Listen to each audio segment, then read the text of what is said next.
መጥበሻችንን ብቻ በመጠቀም ይሄን የመሰለ ኬክ አብረን እናዘጋጃለን። ሰላም እንዴት ናችሁ? እኔ ደህና ነኝ አልሐምዱሊላህ። የሚያስፈልጉን ግብአቶችም አንድ እንቁላል፣ አንድ ሁለተኛ ስኳር፣ አንድ የሻይ ማንኪያ ቫኒላና አንድ ሁለተኛ ዘይት አድርገን እንመታዋለን።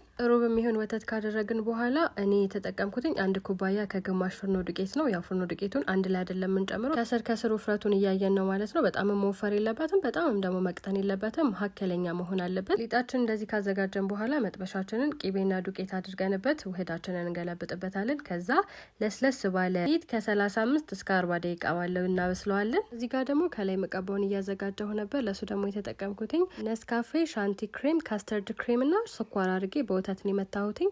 የካፑቺኖ ፍሌቨር ነው ያለው። እንደምታዩት ኬካችን ቆንጆ ሆኖ ደርሶልናል። ምንም ሊጥ የሚባል ነገር የለውም። ቆንጆ ሆኖ ነው የበሰለው። ከዛ ለማሳማመር ሞከርኩኝ። ቡና የምትወዱ ሰዎች፣ ኬክ የምትወዱ ሰዎች ሁለቱንም በአንዴ ነው የምታገኙት። በሉት፣ በጣም ነው የሚጣፍጥ። ዛሬ ሞክሩት ሳይሆን ስሩት ነው የምላችሁ። ከዛ ኮሜንት ሴክሽን ላይ ያሳውቁኝ። ስላያችሁ አመሰግናለሁ። እነዚህን የሚያማምሩ እቃዎችም ከፈለጋችሁ ደግሞ እኔ ጋር ማግኘት ትችላላችሁ። ቻው።